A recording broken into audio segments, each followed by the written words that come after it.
Saludos, hermanos y hermanas, que a través de estos medios audiovisuales nos escuchan, nos ven.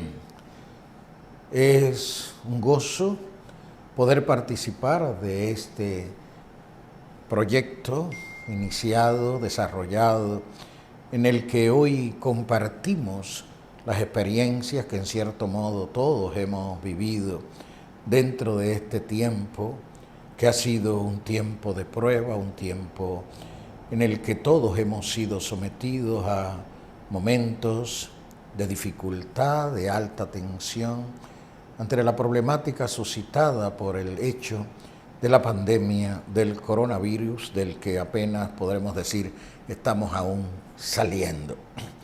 Me corresponde en esta jornada de reflexión disertar sobre la debilidad y fortalecimiento de las prácticas religiosas durante este tiempo de dificultad, durante este tiempo que podríamos decir ha sido de prueba. Y de hecho se ha puesto de prueba, o se ha puesto a prueba, debo decir mejor aún, nuestra vida cristiana, nuestra vida de fe.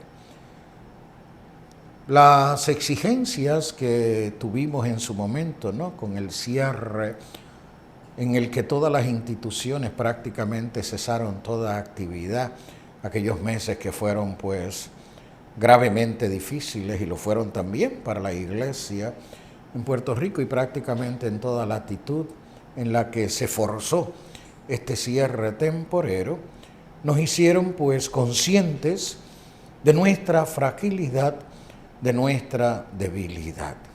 Por otro lado, también vimos signos que podríamos llamar esperanzadores, ¿no? En la parroquia en la que entonces me encontraba cuando se dio el cierre total, tuve la experiencia de que muchos de mis fieles en aquel momento expresaron pues su anhelo de poder participar de la Eucaristía cuando nuestros templos estuvieron cerrados.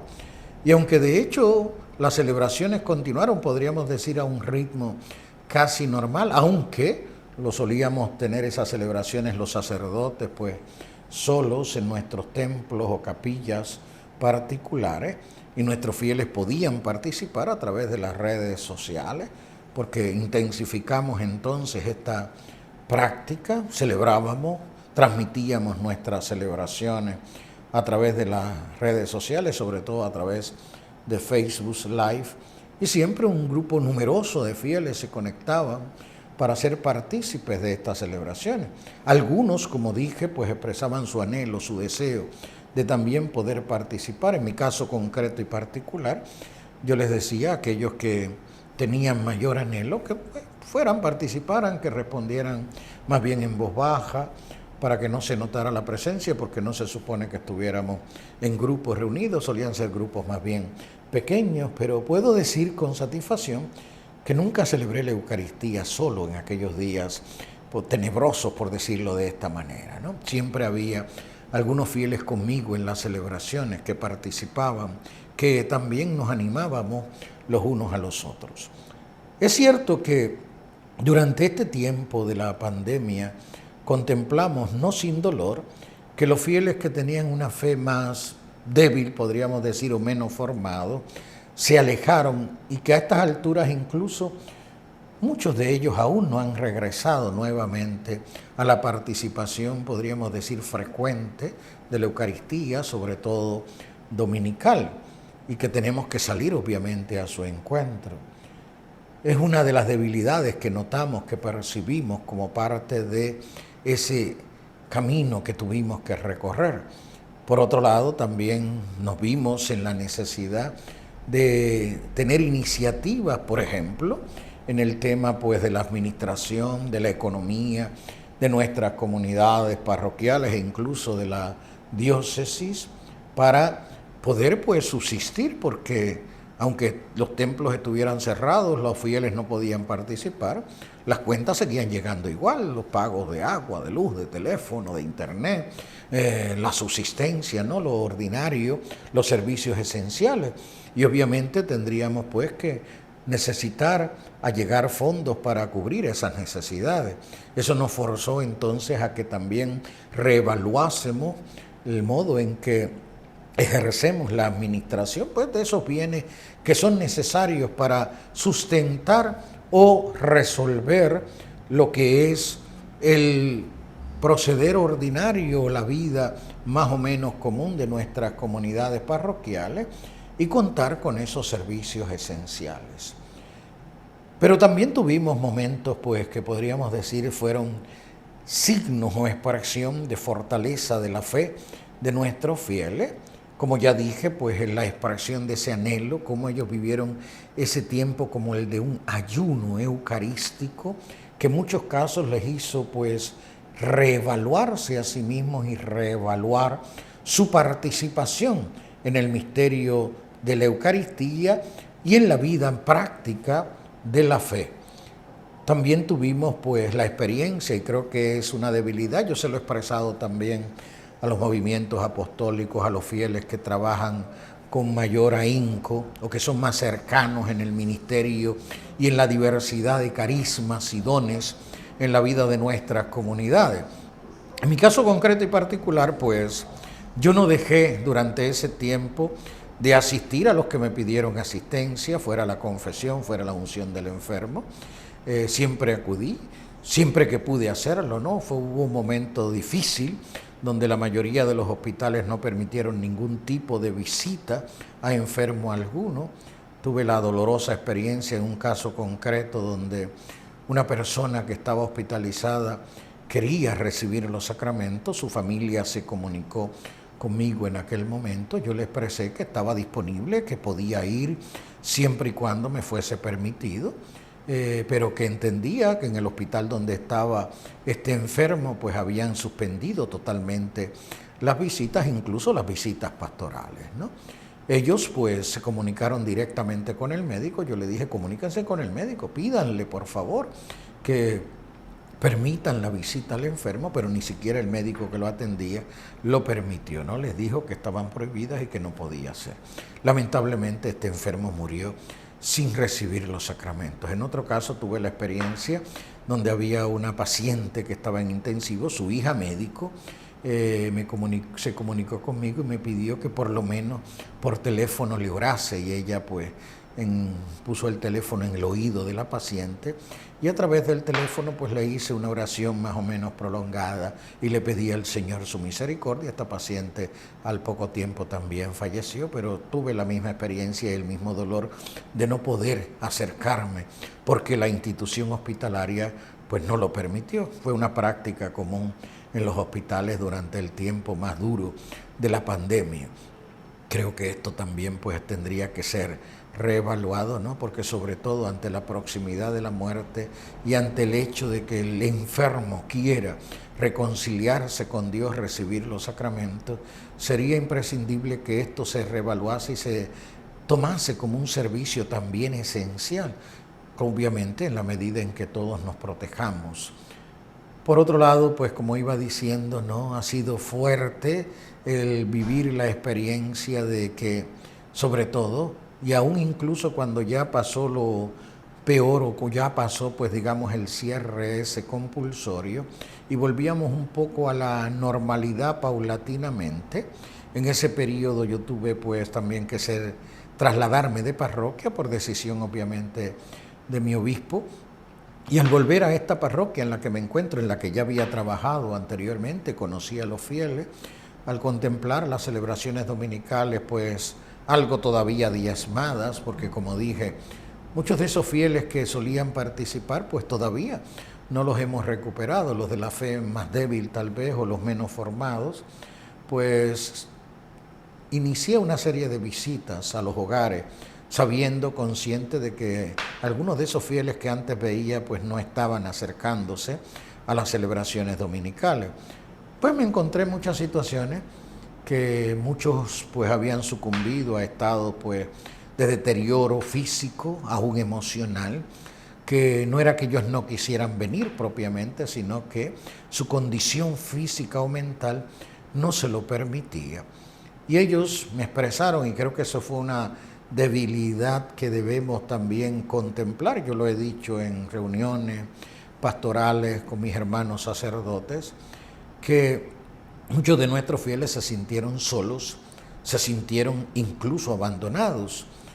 Recuerdo una de las primeras visitas que realicé a un matrimonio que era de iglesia, que había vivido y ejercido ministerios en la iglesia, ya mayores obviamente, ya mucho más delicados de salud, pero ellos se me echaron a llorar cuando me vieron y me dijeron que era la primera visita que recibía de la iglesia durante prácticamente un año, que se habían sentido totalmente abandonados por la iglesia porque nadie había ido a su encuentro.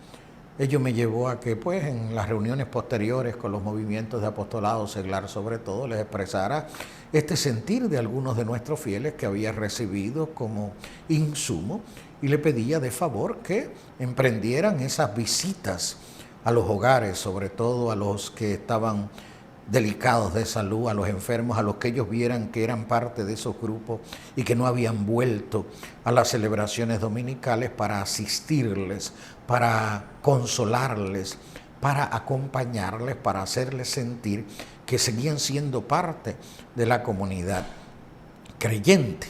Entiendo y creo que esto es una debilidad que tenemos que retomar y hacernos conscientes de que, pese a las dificultades, a las circunstancias tal vez limitantes que podamos enfrentar en el momento, en el futuro cercano, no podemos dejar de acercarnos a aquellos que son más vulnerables, a aquellos que se encuentran en estado de mayor necesidad por la enfermedad, por la soledad, por la edad, porque se encuentran aislados de todo y de todos, y por lo tanto debemos salir a su encuentro. Creo que es parte del aprendizaje al que nos ha llevado este tiempo de pandemia. Claro, la iglesia como tal padece las consecuencias que ha provocado esta pandemia mundial. Contemplamos mucho dolor, mucha pobreza, mucho sufrimiento e incluso mucha muerte. Y tenemos que seguir desarrollando nuestra misión evangelizadora. Han sido y son muchos los retos y desafíos a los que debemos enfrentar, tanto en tiempos de la pandemia como en los tiempos de reconstrucción que viene a continuación, porque esto nos lleva a que tenemos que reemprender, sin lugar a dudas, una nueva evangelización de la que tanto hemos hablado en los últimos lustros, a partir sobre todo de aquel llamado que nos hizo San Juan Pablo II, precisamente en la Asamblea Latinoamericana que tuvo lugar en Santo Domingo en preparación para el año 2000, para el año santo de los 2000 años de la redención, donde nos pedía en aquella exhortación apostólica impresionante y hermosa, Novo Milenio Ineunte, a remar mar adentro. Y de eso se trata, de que tenemos que remar mar adentro, y remar mar adentro creo que en dos dimensiones que van a ser fundamentales, en que profundicemos en nuestra vida de fe, tanto en su contenido temático, en la formación doctrinal, pero también que rememos mar adentro, siendo valientes al enfrentarnos a las dificultades del momento presente. Nos dominó el miedo, creo que eso fue una gran debilidad que nos acechó durante este tiempo. Nos dejamos vencer por el miedo. ¿Por el miedo a qué? ¿A morir acaso? Pero si la muerte es parte de nuestra vida. Yo le decía a mis fieles al comienzo, cuando ya retomábamos nuestras celebraciones, y muchos aún no se acercaban, ¿no? Bueno, pero ¿a qué tienen miedo? ¿Tienen miedo a morir? ¿Pero acaso la muerte no es parte de nuestra vida? Y lo que tenemos que hacer es precisamente prepararnos para nuestro encuentro personal con Dios. Porque al término, al final, es lo que nos espera a cada uno. No podemos eludir, no podemos dejar de reflexionar en el hecho de que estamos llamados a morir para vivir en Cristo. Que el cristiano tiene que vivir el convencimiento total, absoluto, de que tiene que pasar necesariamente por la muerte para alcanzar la vida eterna, la vida a la que aspiramos, la vida nueva que nos llega de esa muerte y resurrección de Jesucristo el Señor. Y todos los que contemplamos y meditamos la vía de dolor, el Vía Crucis, debemos ser conscientes de que la vía dolorosa nos acompaña, es parte de nuestra vida, que también nosotros tenemos que vivir ese Vía Crucis, ese camino de la cruz, que va a culminar con una muerte que nos va a llevar a la vida. Tenemos entonces que volver a enfatizar en nuestra evangelización que nuestra meta es la vida eterna, que estamos llamados a vivir para siempre y que por lo tanto esto que estamos hoy viviendo, padeciendo si queremos, es pasajero, es transitorio. Nos encontramos de paso en esta vida. Y al encontrarnos de paso tenemos que ser conscientes de que nuestra meta es vivir para siempre, es vivir la vida verdadera, la vida plena junto a Jesucristo nuestro Señor. La pandemia ha traído sin lugar a dudas mucho sufrimiento, un reguero impresionante de sufrimientos, muertes, infectados, hospitales desbordados, el paro, el desempleo generado por el hecho de que cesa toda actividad y el resto de consecuencias también sociales, económicas.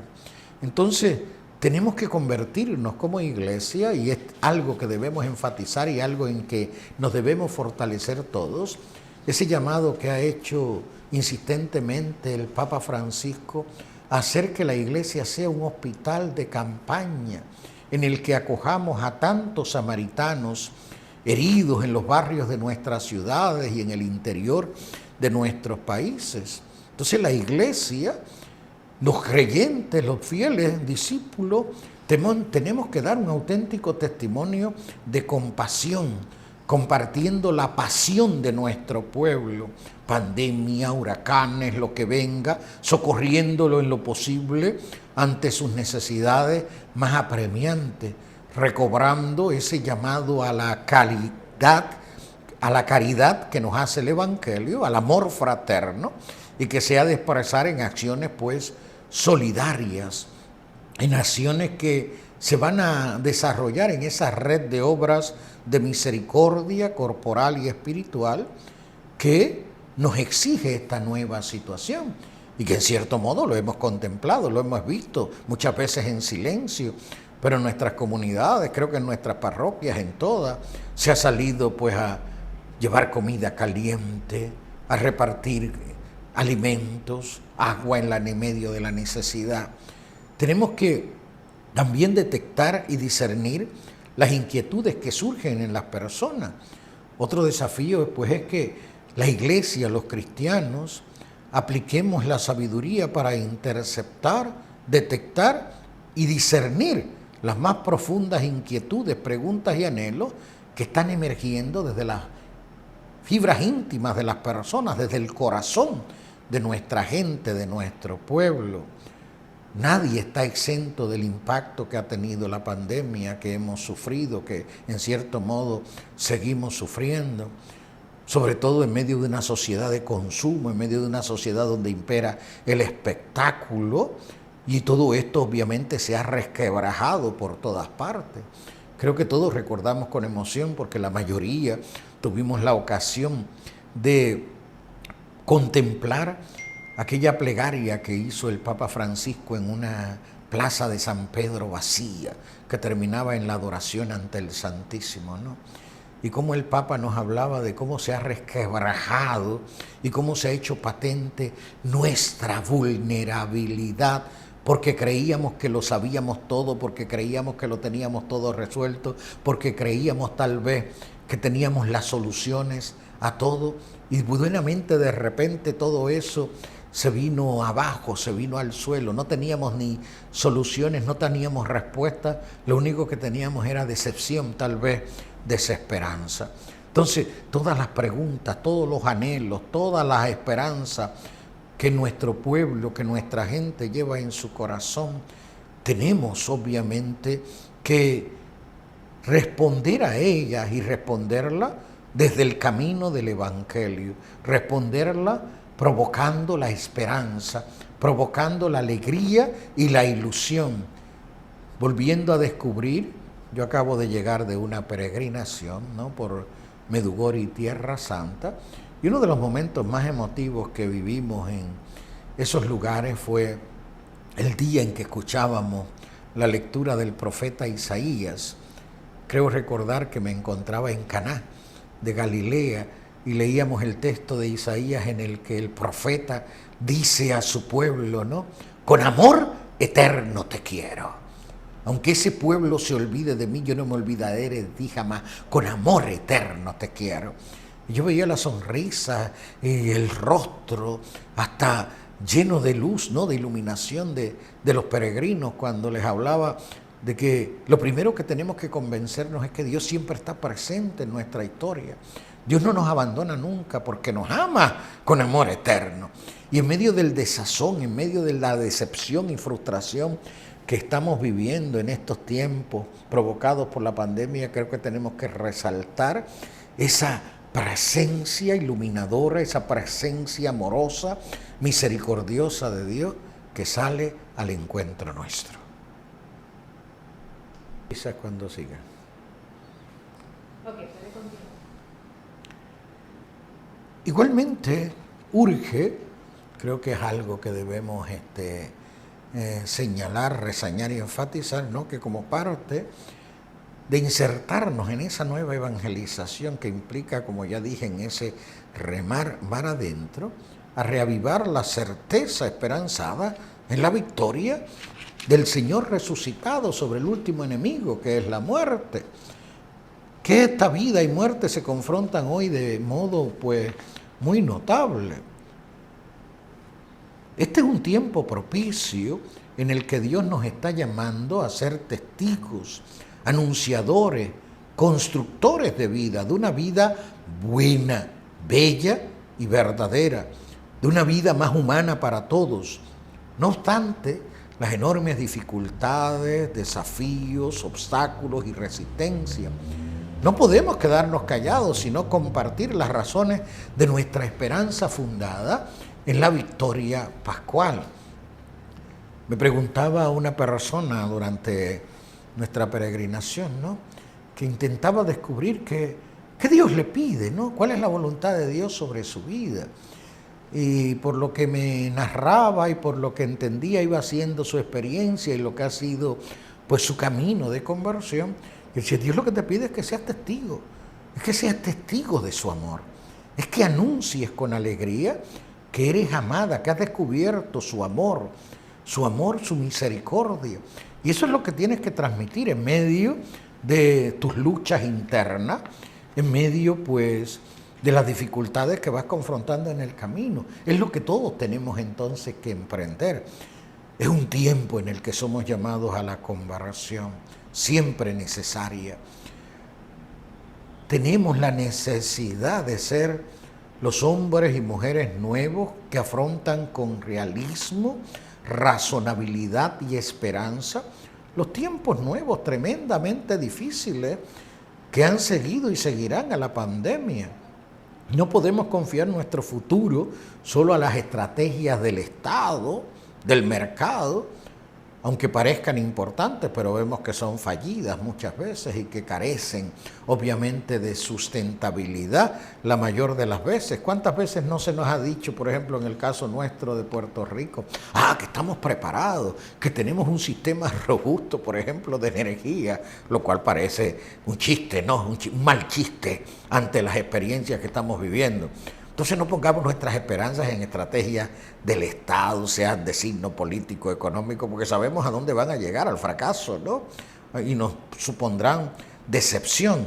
No, se tiene que enfatizar que es el Espíritu el que nos guía, que tenemos que dejarle al Espíritu de Dios, al Espíritu Santo, obrar en nuestro corazón, en el mío, en el de nuestros fieles, en el de nuestra cultura. Y esta confianza en la acción del Espíritu de Dios es más importante que cualquier otro voluntarismo, porque es tiempo de conversión para todos, de metanoia, de cambio de mentalidad y de vida. Si adquirimos esto como fruto de la pandemia que hemos vivido, entonces estamos en el camino acertado, en el camino correcto. La iglesia ha sido llamada, sobre todo la iglesia latinoamericana, aunque también esto lo ha tomado el Papa Francisco, y en sus cartas o encíclica, la Evangelii, por ejemplo, el Evangelio de la Alegría, ¿no? Letare, como se dice en latín, nos llama a una conversión pastoral urgente. No nos faltan buenos pastores, por supuesto, gracias a Dios, obispos, sacerdotes, fieles con pobres, sacrificados, dedicados, abnegados en el servicio a sus comunidades y pueblos. Pero tampoco faltan otros que el Espíritu de Dios, el Espíritu Santo, quiere pues sacudir de su modorra, enseñarles nuevamente como maestro interior el gusto y la disciplina de la oración, sacarlos pues de la indiferencia, liberarlos del escepticismo y derrotismo, limpiarlo de todo lo que queda de resabios ideológicos y de todo lo que se ha pegado de mundanidad espiritual para inflamar un nuevo entusiasmo, sacarlos de sus reductos, digamos, internos, sean eclesiásticos de sacristía, y acompañarlos a compartir la vida en las periferias sociales y existenciales para convertirlos en verdaderos padres y maestros y guías de los que tanto necesita hoy el pueblo de Dios. Tenemos que emprender la reconstrucción de nuestra vida, la reconstrucción de nuestras comunidades, de nuestras parroquias, de nuestras iglesias particulares. Tenemos que sentirnos urgidos a aplicar nuestra capacidad, talento y dones para provocar una evangelización afectiva y efectiva que toque los corazones. Yo le preguntaba hace poco a un joven, propiamente, mira, me preocupa y me llama la atención, ya yo no soy tan joven, no quiero escuchar la opinión de un joven. ¿Por qué los jóvenes acuden con tanta energía y tan masivamente, por ejemplo, a este tipo de conciertos que algunos artistas llamativos del momento dan, sin embargo no tienen esa misma disponibilidad para acercarse a Jesús, acercarse a la iglesia? Y este joven me respondió y yo creo que me hizo reflexionar bastante profundamente. Y padre, porque nos sentimos identificados con el tipo de mensaje, no nos sentimos juzgados. Eso es lo que somos. Y nos acogen así. Y así pues queremos vivir, tal vez no sea lo mejor. Creo que tenemos que emprender como parte de nuestra reconstrucción, recobrar, y es creo que necesario para una verdadera y nueva evangelización, el querigma de la fe, el anuncio gozoso de que Dios nos ama y nos ama como somos, de que Dios nos ama como Padre, nos acoge, nos libera. Y en estos tiempos en los que por la pandemia o por las situaciones que hemos vivido, muchos se han alejado tristemente, muchos no han renovado su vivencia de la fe, tenemos que reemprender ese anuncio gozoso, esperanzador, de que Dios es nuestro Padre, de que Dios nos ama, de que Dios ha querido salir a nuestro encuentro, de que Dios viene en nuestro auxilio, que se ha hecho compañero de camino, y así construir o reconstruir la unidad y fraternidad en nuestras comunidades para hacernos efectivamente visibles ante un mundo que hoy carece de signos de salvación, que está necesitado de salvación. Creo que hemos de recurrir, con ello termino, a la Virgen nuestra Madre y pedirle que, al igual que en Caná de Galilea, ella le pidió a su hijo: mira que no tienen vino, mira que se les acaba el vino, que interceda por nosotros, que ella nos lleve al encuentro de su hijo, porque también nosotros hemos perdido, se nos ha acabado el vino de la alegría, de la ilusión, de la esperanza. Lo que tenemos es demasiada agua de tristeza, de desesperación, de desilusión, de frustración. Hemos perdido pues el entusiasmo que tenemos que recobrar. Que María le presente a Jesús nuestra historia y nuestra vida llena de tanta agua, agua desoladora, agua que podríamos decir, como dice el profeta Jeremías en el capítulo 2, cuando denuncia que su pueblo ha abandonado al Dios vivo y se ha ido a construir cisternas agrietadas que no puede contener las aguas. Que María, la Madre de Dios y nuestra, nos auxilie, nos lleve a recobrar al Dios vivo y verdadero en nuestra vida, para que la acción del Espíritu nos renueve, la acción del Espíritu nos convierta, la acción del Espíritu nos salva. Agradezco su atención, agradezco a la doctora hermana Elena Lugo su invitación y a los que han tenido que ver con la preparación de este conversatorio, el que me hayan permitido acercarme a ustedes y ser parte del mismo y aportar mi humilde presentación. Dios les bendiga a todos y la Virgen María sea amparo, fortaleza y les custodie en su corazón materno e inmaculado. Muchas gracias.